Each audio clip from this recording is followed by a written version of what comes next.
Hi friends, welcome to voice of the people. ఒక 3 రోజుల క్రితం ఒక రిపోర్ట్ వచ్చింది.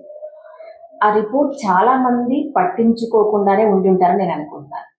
ఎందుకంటే పిల్లల ప్రపంచం చాలా చిన్నది. వాళ్ళని పెద్ద పెద్ద స్కూళ్ళలో వేస్తున్నాం, లేకపోతే స్తోమత లేకపోతే ప్రభుత్వ స్కూళ్ళలో వేస్తున్నాం. అక్కడ బాధ్యత టీచర్లదే కాబట్టి వాళ్ళు చదువులు చెప్తారు, చదివేస్తారు మన పిల్లలు అని అనుకుంటూ ఉంటారు. కానీ ప్రభుత్వ స్కూళ్ళలో చదువుతున్న ఫీజులు దండిగా ఇచ్చేసి ప్రైవేట్ స్కూళ్ళలో చదివిస్తున్న పిల్లలు 3-4 తరగతులకు వచ్చేదాకా కూడా వాళ్ళకి కూడికలు తీసివేతలు కూడా రావట్లేదు అనేటువంటిది ఒక వాస్తవం బయటకు వచ్చింది. ఇది ఎవరో వ్యక్తులు చెప్పింది కాదు, పరాక్ రాష్ట్రీయ సర్వేక్షణ్ సంస్థ సర్వే చేసి వెల్లడించినటువంటి రిపోర్ట్. ఇది మనకి చాలా తేలికగా మనకు పట్టని విషయంగా అనిపించినా ఇది మన పిల్లల భవిష్యత్తుకు సంబంధించినటువంటి విషయం, కొన్ని తరాలకు సంబంధించినటువంటి విషయం.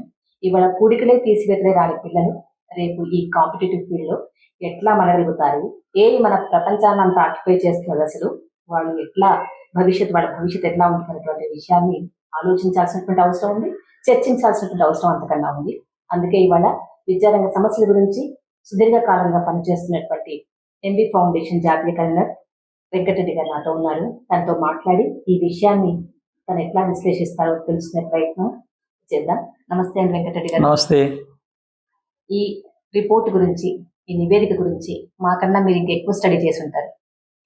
దీన్ని మీరు ఎట్లా విశ్లేషిస్తారు? ఈ రిపోర్ట్ లో సారాంశాన్ని, ఈ సమస్యల్ని మీరుగా ఇంత అనుభవం ఉన్నటువంటి మీరుగా దీన్ని ఎట్లా విశ్లేషిస్తారు? Thank you voice of the people ప్రేక్షకులకు. చాలా ముఖ్య చర్చ ఇది. అండ్ ఈ సర్వేలు అనేటి ముఖ్యంగా ఇది కేంద్ర ప్రభుత్వం చేసిన సర్వే. దాదాపుగా 2017లో ఒకసారి చేశారు, 2021లో ఒకసారి చేశారు, ఇప్పుడు ప్రస్తుతం 2024 డిసెంబర్లో చేసిన సర్వే. ఇదే సర్వే కాకుండా దేశంలో చాలా సర్వేలు పిల్లల అభ్యసన సామర్థ్యాలు ఎలా ఉన్నాయి అనే దాని మీద అసర్ అనే రిపోర్ట్స్ కానీ, రాష్ట్రాల వారీగా ఎస్సీఆర్టీలు అండ్ వివిధ విద్యాశాఖలో ఉన్న వాళ్ళు కూడా సర్వేలు చేస్తూనే ఉంటారు. అయితే ఈ సర్వేలు చేసినప్పుడల్లా కూడా ఒక హెడ్లైన్స్లో వచ్చే వార్తలు, ఇది ప్రధాన శీర్షికల్లో వార్తలు వస్తుంటాయి. ఆ రోజు ఒకరోజు మొత్తం ఈ దేశవ్యాప్తంగా జరిగింది, ఈ పిల్లలకు చదవడం రాయడం రావడం లేదు, 5వ తరగతి పిల్లలకు 6వ తరగతి పిల్లలకు అనేది దాదాపు 10 సంవత్సరాలుగా వస్తుంది ఇది. కానీ దాని మీద చర్య ఏమిటి, ఏం చేయాలి అనే దాని మీద కన్నా మళ్ళీ సర్వేకి సిద్ధమవుతున్నాం. కానీ ముఖ్యంగా ప్రభుత్వాలు కానీ స్వచ్ఛంద సంస్థలు కానీ చేస్తున్న సర్వే, ముఖ్యంగా అసర్ స్వచ్ఛంద సంస్థగా చాలా పేరున్న సర్వే అది మొత్తం కమ్యూనిటీలో చేస్తారు. అదేవిధంగా ఇప్పుడు ఈ పాఠశాలల్లో ఇంత పర్సంటేజ్, కొన్ని స్కూల్స్లో రాష్ట్రంలో పెద్ద శాంపులే ఇది, లక్షల మంది పిల్లల్ని ఇన్వాల్వ్ చేస్తారు. బట్ ఈసారి చేసింది ఏంటంటే 3వ తరగతి, 6వ తరగతి, 9వ తరగతి, ఇది వాళ్ళు ఇది నేషనల్ ఎడ్యుకేషన్ పాలసీకి సంబంధించిన ఏజ్ గ్రూప్ను కూడా మనకు చర్చ లేకుండానే ఆ పాలసీ కిందనే ఈ సర్వే జరిగింది. అండ్ ఈ సర్వే ఫౌండేషనల్ అని, మిడిల్ లెవెల్ అని, ప్రొఫిషియన్సీస్ను అర్థం చేసుకోవడానికి ఒక 50 రకాల సామర్థ్యాలను అసెస్ చేశారు. పెద్ద సర్వే, చాలా ప్రాముఖ్యత కలిగిన సర్వే. అది చాలా ముఖ్యమైన సర్వేగా మనం భావించాల్సి వస్తుంది. దీని మీద విధానపరమైన నిర్ణయాలు చాలా తీసుకోవాల్సి వస్తుంది. అది ప్రశ్న. విధానపరమైన నిర్ణయాలు తీసుకునేంత ఆలోచన చేస్తుండ్రా లేదా అనేది గ్రాస్ రూట్ లెవెల్గా మాకున్న అనుభవం ప్రకారంగా మేము ఆందోళన చెందుతున్న ప్రశ్న. ఇప్పుడు మీరు చెప్తున్నారు ఇది చాలా పెద్ద సర్వే అని. అంటే ఇంత పెద్ద సర్వేకి పూనుకుంది ప్రభుత్వమే అంటే గనక ప్రభుత్వానికి కూడా ఎక్కడో విద్యా వ్యవస్థలో చాలా భారీ లోపం ని అర్థం చేసుకునే ప్రయత్నం చేసి ఉంటారు కదా. మరి ఈ సమస్యలకి పరిష్కారాలు ఏమైనా, ఇప్పుడు 10 ఏళ్లుగా జరుగుతున్నటువంటి వస్తున్నటువంటి రిపోర్ట్ అని చెప్తున్నారు.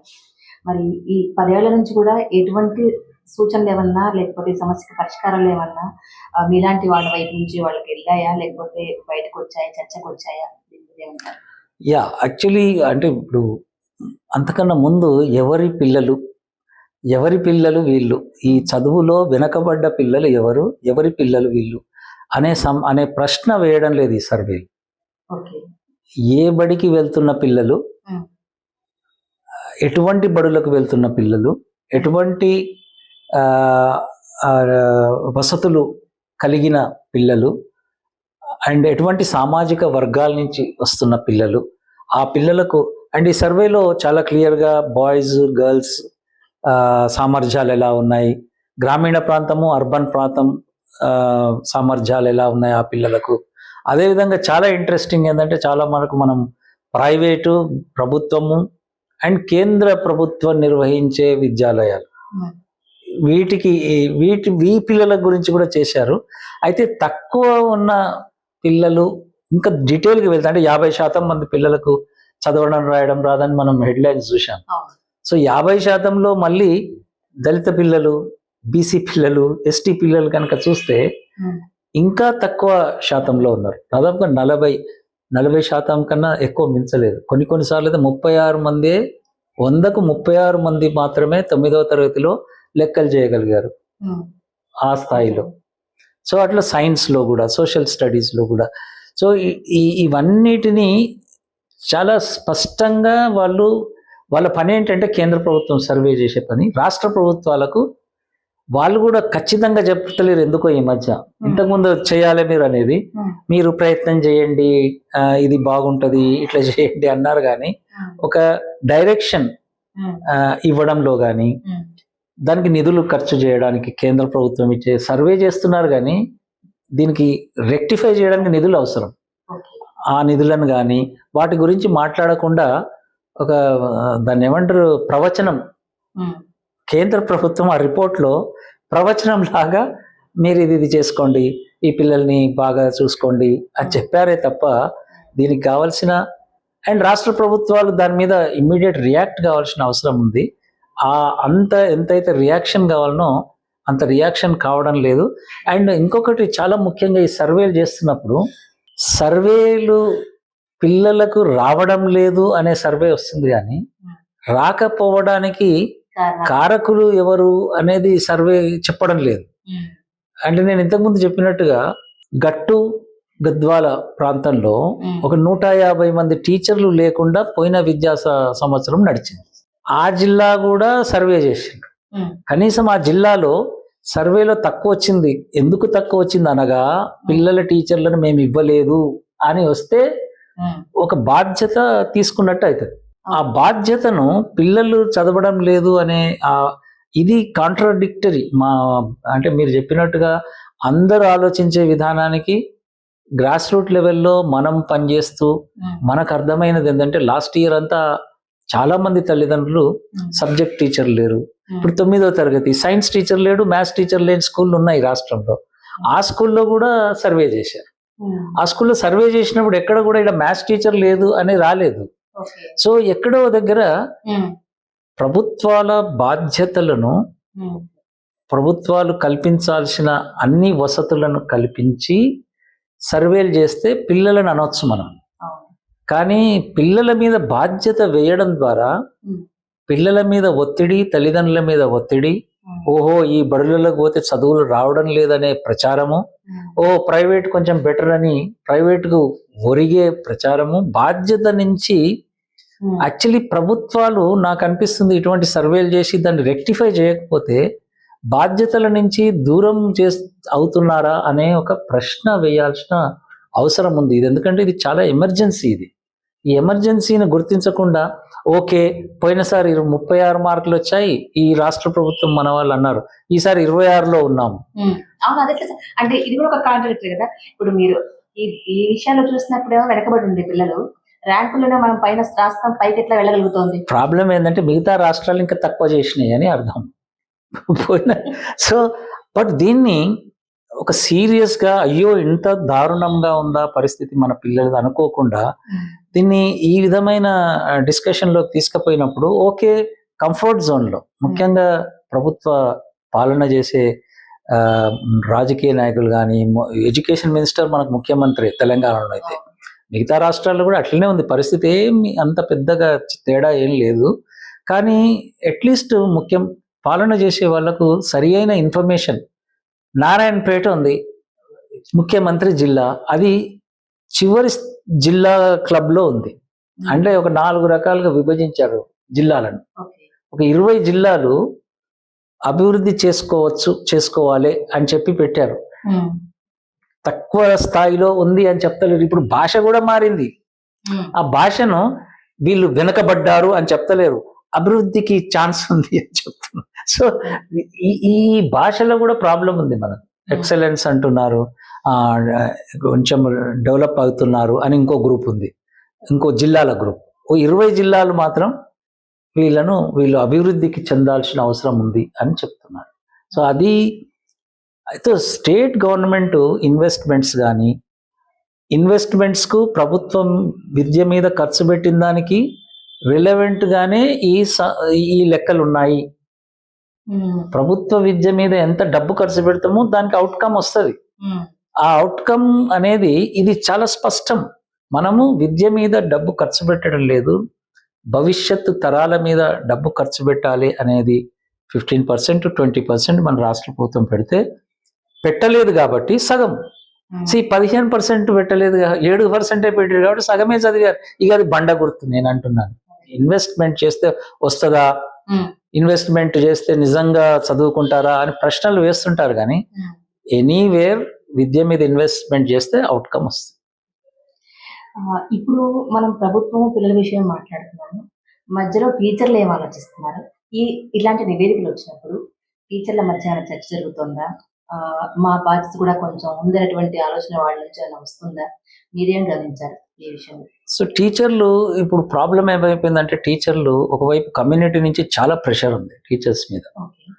అండ్ ఎంత ప్రెషర్ ఉందంటే, ఇప్పుడు మనం ఈ మధ్య ఈ ఇయర్ చూసాం ఎంత దానికి వచ్చిందంటే, స్కూల్ బంద్ అయ్యే పరిస్థితి వస్తే పిల్లల్ని తీసుకురావడానికి క్వాలిటీ ఎడ్యుకేషన్ ఇస్తామని, గ్యారంటీ ఇస్తామని ప్రజల్లోకి వెళ్ళినప్పుడు వాళ్ళు అడిగిన ప్రశ్నలకు, మీ పిల్లలు ఎక్కడ చదువుతున్నారు, నిజంగా గ్యారంటీ ఇస్తారా మీరు, ఇవన్నీ చాలా ప్రశ్నలు వేశారు. టీచర్స్ చాలా ఒత్తిడిలో ఉన్నారు. అంత ఒత్తిడిలో ఎప్పుడు లేరు. ఒకటి అటువైపు నుంచి ఒత్తిడి ఉంది, ప్రభుత్వం నుంచి టీచర్లకు ఇవ్వాల్సిన మర్యాద, నేనంటున్నా మర్యాద, వాళ్ళకు ఆటోనమీ, వాళ్ళు చేస్తున్న వాళ్ళను గుర్తించడము. ఇప్పుడు చేస్తున్న వాళ్ళు చాలా కష్టపడి చేస్తుంటారు. ఒక గ్రామంలో టీచర్ని అడిగాను, ఇంత కష్టపడి చేస్తున్నారు కదా, నేను పై అధికారులకు చెప్పాలనా అని. వద్దు సార్, చెప్పకు సార్, అనవసరం సార్. సో పరిస్థితి, ఒక మంచి పని చేస్తే గుర్తించే సిస్టంలో ఆ సిస్టమ్కు భయపడే పరిస్థితి ఉంది. చాలా మంది టీచర్లను చూశాను నేను. సో అండ్ టీచర్స్లో అకౌంటబిలిటీ.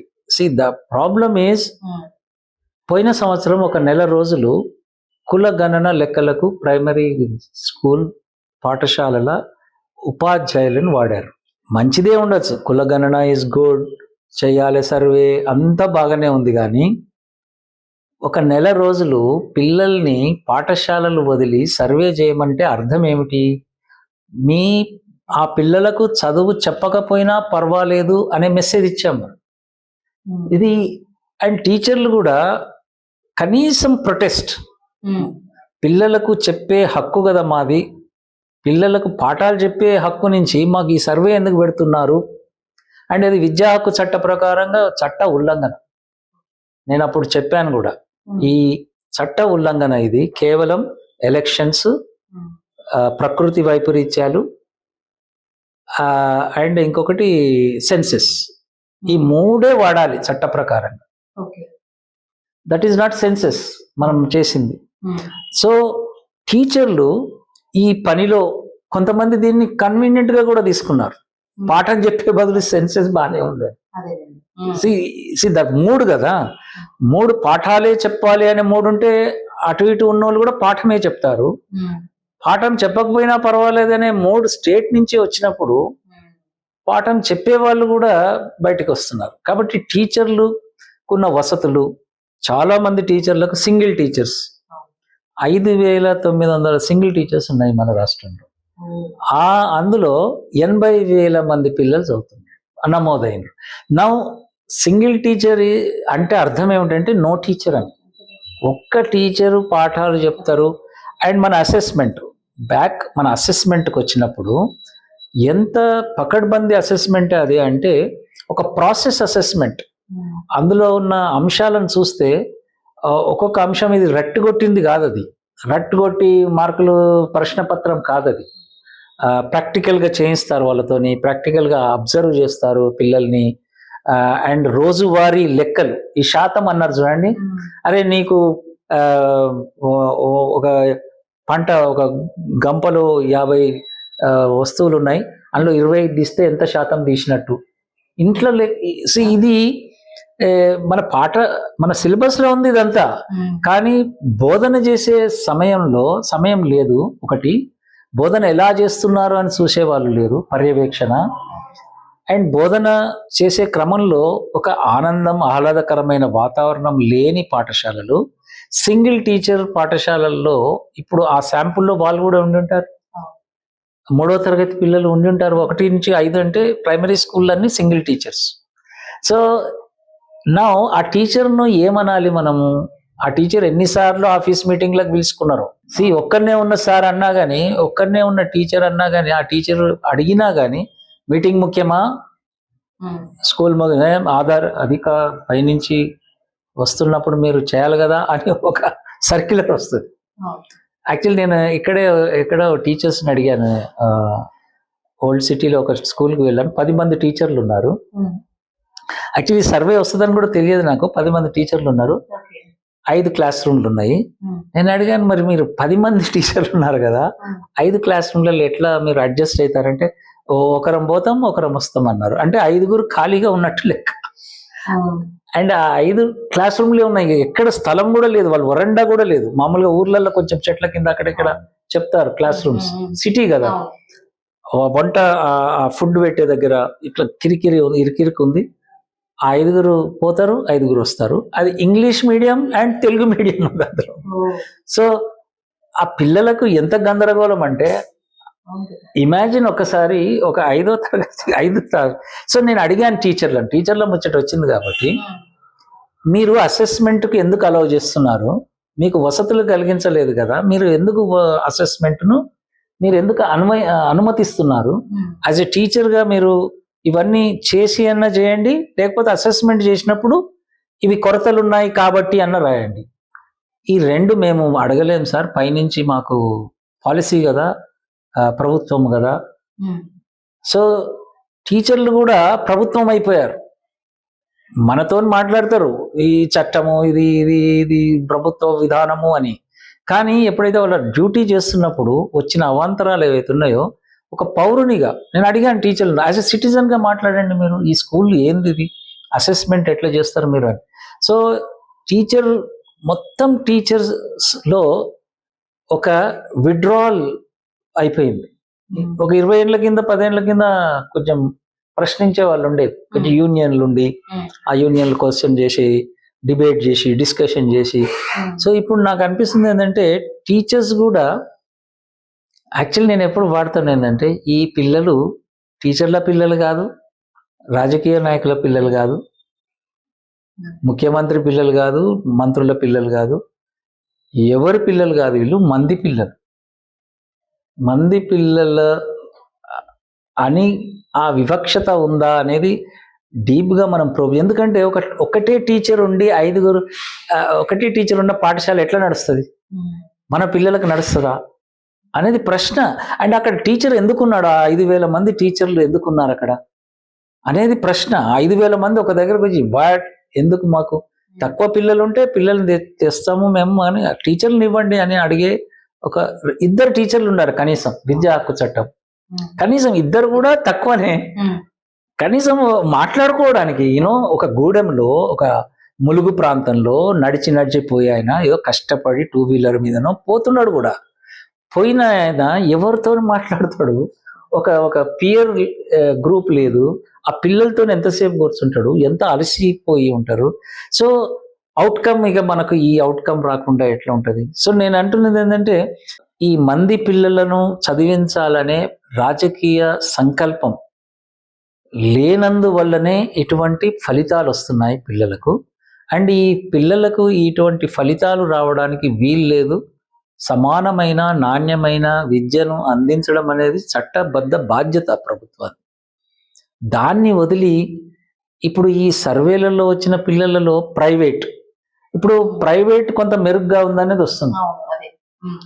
ప్రైవేట్లో బెటర్ 15 పాయింట్స్ యావరేజ్ నేను చూసిన, అన్ని కలిపి సైన్స్, మ్యాథ్స్, సోషల్ సైన్స్ 9వ తరగతి, 6వ తరగతి, 3వ తరగతిలో అందరు సమానంగా ఉన్నారు. ఐ థింక్ ఇందులో 3వ తరగతి నుంచి స్టార్ట్ అవుతుంది. ఆ 3లో ఎట్లనో అట్లా చదువుతున్నట్టుంది పిల్లలు. ఒక టీచరు 2 టీచర్లు బయట, అంటే ఆ ఉత్సాహం ఉంది కదా. 5 years వరకు ఉన్న ఆ నేర్పరితనం ఇంట్లో ఉన్న నేర్చుకున్నది కాదు. వాడు కింద పడతాడు, అన్ని నేర్చుకున్నాడు కదా. నడుచుడు నేర్చుకున్నాడు, తినడం నేర్చుకున్నాడు. ఇవన్నీ నేర్చిన ఆ 3 ఏళ్ళు, ఆ 3వ తరగతి వరకు నడుస్తట్టుంది. అది తర్వాత గ్రాఫ్ 6వ తరగతి నుంచి పడిపోయింది, 6 నుంచి 9 పడిపోయింది. సో అందులో ప్రైవేట్ స్కూల్స్లో కొంత మెరుగు కనబడుతుంది.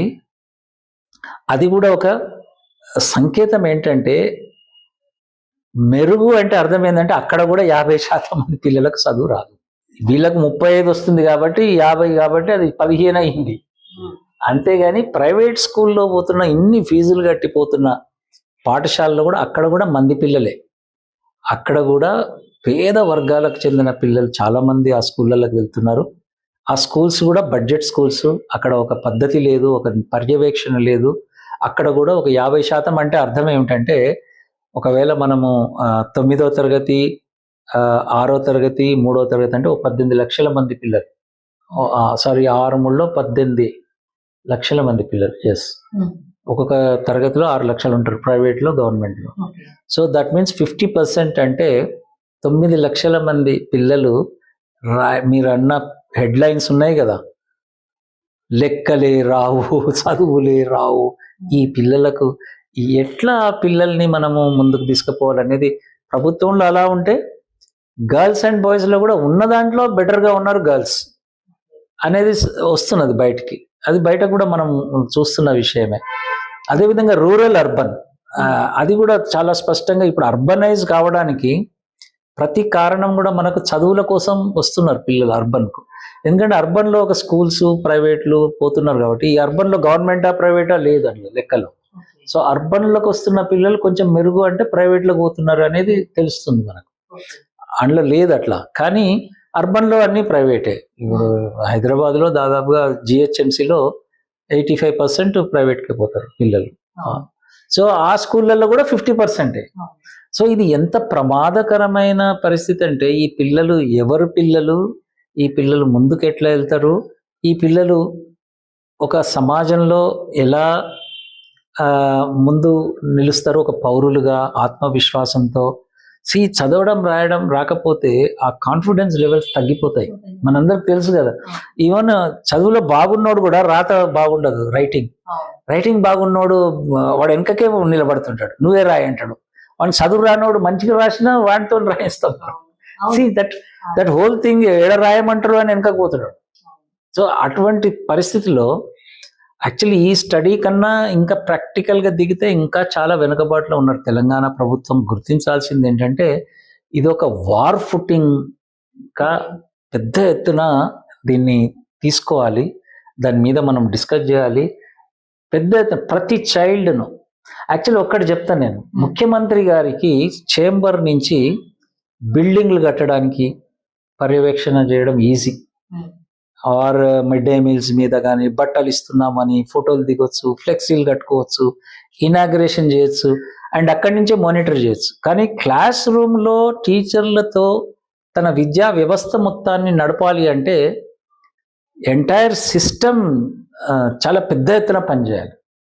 హర్యానాలో అట్లా చేసిండ్రు కాబట్టి ఈసారి హర్యానాలో మన రిపోర్ట్స్ చూస్తే కొంచెం బెటర్ ఉంది. Haryana is doing well. ఎందుకంటే ముఖ్యమంత్రి దిగిండు పిల్లలందరికీ చదివి తీరాల్సిందే అని. సో ఆ విధమైన ఒక పట్టుదల కనుక ఉంటే మనం దీన్ని చేయగలగడానికి సాధ్యం. సో ప్రభుత్వం పూనుకోవాలంటారు. ప్రభుత్వం ఈ 3 సూచనలు, కనీసం ఈ 4 సూచనలు చేస్తే బాగుంటుంది అని అడిగితే మీరేం చేస్తారు, మీరు సూచన చెప్తారు? ఫస్ట్ సూచన సిలబస్ పెద్ద పెద్ద పుస్తకాలు ఉన్నాయి, సిలబస్ ఉంది. రోజు ఇటువంటి రాని పిల్లలకు కూడా సిలబస్ చెప్పిపోతారు టీచర్లు. ఎందుకంటే పైనుంచి సిలబస్ కంప్లీట్ చేయమంటారు. అది గోడలకు చెప్పినట్టు. కాబట్టి సిలబస్ పక్కకు పెట్టి ఒక పెద్ద క్యాంపెయిన్, పిల్లలందరికీ నేర్పించి తీరుతాం అనే ఒక మెసేజ్ ప్రభుత్వం నుంచి. నేర్పించి తీరుతాం అంటున్నాను నేను. నేర్పించి తీరుతాం అనే మెసేజ్ అన్నిటి మీద ఎట్లయితే చేస్తున్నాం. కట్టి తీరుతాం, ఫోర్త్ సిటీ కట్టి తీరుతాం, రీజనల్ రింగ్ రోడ్ వేసి తీరుతాం, ఎవడడ్డొస్తాడో చూస్తాం అంటున్నాం కదా.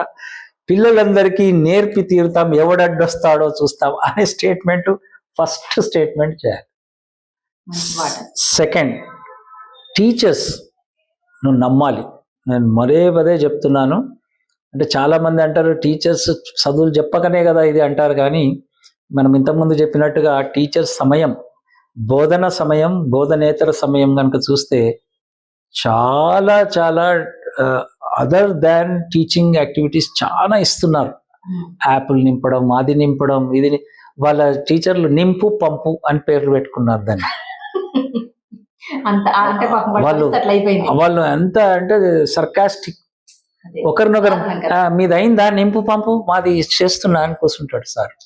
So this whole thing why, ఎందుకు ఆ డేటా తీసుకుంటున్నారు, అడిగిన డేటానే ఎందుకు అడిగి తీసుకుంటున్నారు, ఎందుకు ఈ టీచర్లకు ఒక అటానమీ ఇవ్వాలి. సెకండ్ పాయింట్ ఇచ్చి బాస్ దసరా వరకు టీచర్ల రారా, దసరా వరకు మిమ్మల్ని టచ్ చేయము, మనకు కావాల్సింది పిల్లలందరికీ తరగతి వారి సామర్థ్యాలు అందించండి. మొదలు రాయడం నేర్పండి, లెక్కలు చేయించండి. అదే కాదు, దట్ ఈస్ ద ప్రాబ్లం. ఉందంటే ఆ రాయడం చదవడం వచ్చిందంటే ఓకే అంటే చాలా డేంజర్. అది బయట ఉన్న తరగతి వారి సామర్థ్యాలను అందించడానికి కావలసిన ఏర్పాట్లు చేసుకొని దసరా లేకపోతే సంక్రాంతి లేకపోతే ఒక అకాడమిక్ ఇయర్ వదిలిపెట్టేసేయండి, ఏం ప్రాబ్లం లేదు. ఎందుకంటే వీడు చదువు రాకుండా 2-3 ఏళ్ళు పోయే బదులు 1 సంవత్సరం మా తెలంగాణలో ములుగులో, గద్వాలలో, ఆదిలాబాద్లో, మంచిర్యాలలో ప్రతి చైల్డ్ హైదరాబాద్లో ఉన్న చిరెక్ పబ్లిక్ స్కూల్తో సమానమే అని స్టేట్మెంట్ చేసి అది నిరూపిస్తామని టీచర్లకు ఒక అటానమీ ఇచ్చి స్కూల్కు కాంపిటీషన్ పెట్టండి. ఈ స్కూల్ అయిపోయింది, ఓకే ఈ స్కూల్ అయిపోయింది, ఈ స్కూల్ ఏం చేశారు మీరు, ఈ స్కూల్లో మేము ఇగో ఈ పద్ధతులు పాటించాం. ఇట్స్ నాట్ జస్ట్ పిల్లల్ని రమ్మనడం కాదు, పిల్లలకు పాఠాలు చెప్పు. టీచర్లకు కూడా నేను చెప్తున్నది ఏంటంటే మా స్కూల్లో పెరిగారు, మా స్కూల్లో నమోదు పెరిగింది, ఈ సంవత్సరం ఎక్కువ అయింది, ప్రభుత్వం పాఠశాలలో పెరిగారు కాదు, క్వాంటిటీ కాదు, మనకు క్వాలిటీ కూడా రావాలి. అందుకోసం టీచర్లకు ఒక ఫ్రీడమ్ ఇవ్వాలి. నేను అంటున్నాను, వాళ్ళని పోలీసింగ్ చేయనే వద్దు. అప్పుడు బయటకు వస్తుంది ఎవరు ఏంది అనేది. ఏమంటారు, పానీ కా పానీ, దూద్ కా దూద్ బయటకు వస్తుంది. ఎక్స్పోజ్ అవుతారు కూడా. ఇప్పుడు చాలా మంది ముసుగుల గుద్దులాటలో టీచర్లు పనిచేస్తలేరు, పనిచేయని టీచర్లు పనిచేసేటి ఒకటే దగ్గర గాట కట్టిండ్రు అనేది టీచర్లు అంటున్నారు. చాలా మంది టీచర్స్ పనిచేసే ప్రయత్నం చేస్తూనే ఉన్నారు. సో అది రెండోది. మూడోది, పర్యవేక్షణ కేవలం ముఖ్యమంత్రి నుంచి మండల్ ఎడ్యుకేషన్ ఆఫీసర్ వరకు, కలెక్టర్ మధ్యన అందరూ నెలకు ఒకసారి ఆ మండలంలో మండల్ వారీగా ఎంతమంది పిల్లలకు చదవడం రాయడం పూర్తయింది as per Survekshan, national achievement survey ప్రకారంగా ఈ పిల్లలకి ఎంతమందికి చదువులు వచ్చు. అండ్ ఈ చదువులు వచ్చేదాన్ని ప్రభుత్వమే లెక్కలు వేయడానికి లేదు, ఒక సోషల్ ఆడిట్, ఒక ఎక్స్పర్ట్స్తోని. ప్రతి మండలంలో తల్లిదండ్రులు ఎంత బ్రహ్మాండం అంటే ఊర్లలో కార్యకర్తలు వాళ్ళకి ట్రైన్ చేస్తే ఎన్ఆర్ఈజీలో సోషల్ ఆడిట్ ఉంది. అట్లా విద్య మీద సోషల్ ఆడిట్. ఓకే వీళ్ళకు వస్తుంది ఎక్స్టర్నల్. నిన్న నేను ఇక్కడ పోయినాను, ఆంధ్రప్రదేశ్లో గొలగుంద పోయాను. తల్లిదండ్రులు అంతా వచ్చారు, నేను కూడా ఆఫీసర్ అనుకొని తల్లిదండ్రులు అంతా వచ్చి మాట్లాడుతున్నారు. మీకు బడి నడపడం చేత కాకపోతే మాకు ఇచ్చేయండి అండ్ మీరు వచ్చి భోజనం చూస్తారు, బట్టలు ఇచ్చిన చూస్తారు. ఇట్లనే వాళ్ళ తమిళ్, కన్నడ అండ్ తెలుగు కలిపి మాట్లాడింది, చాలా కోపంగా ఉండేది. అండ్ ఒక 10th క్లాస్ వాడిని పట్టుకొచ్చింది, ఇప్పుడు రాయించు ఈయనతోని, ఇప్పుడు రాయించు ఈయనతోని. సో తల్లిదండ్రులు చాలా ఆవేదనతో ఉన్నారు. తల్లిదండ్రులకు విద్య అంటే ఐ థింక్ విద్యతో విముక్తి అవుతుంది అనేది నమ్ముతున్నారు అందరిలాగానే. ఇప్పుడున్న తల్లిదండ్రులంతా చాలా యంగ్ తల్లిదండ్రులు.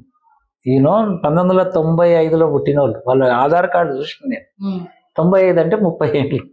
30 ఏళ్ళ తల్లిదండ్రులకు ప్రాథమిక పాఠశాల విద్యార్థులు ఉన్నారు, ప్రాథమిక హై స్కూల్ విద్యార్థులు కూడా ఉన్నారు. ఎంగేజ్లో పెళ్లిళ్ళు అయినాయి.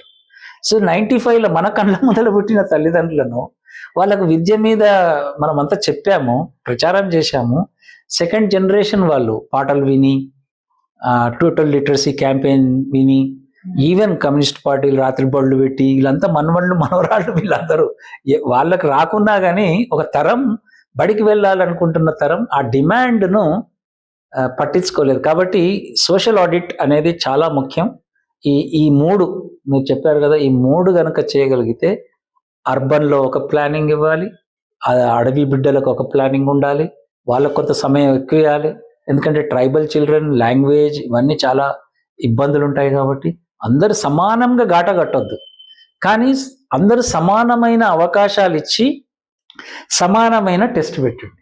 ఇప్పుడున్నది ఏంటంటే అసమానమైన అవకాశాలు ఇచ్చి సమానమైన పరీక్షను పెట్టి పిల్లలని దోషులుగా నిలబెట్టడం అనేది సరి అయిన పద్ధతి కాదు. ఈ సర్వే నుంచి గుణపాఠాలు నేర్చుకొని మనము పిల్లలందరికీ సమానమైన విద్యను అందిస్తామని ఒక గ్యారంటీ ముఖ్యమంత్రి దగ్గర నుంచి రావాలి. చాలా చాలా థ్యాంక్స్ వెంకటరెడ్డి గారు.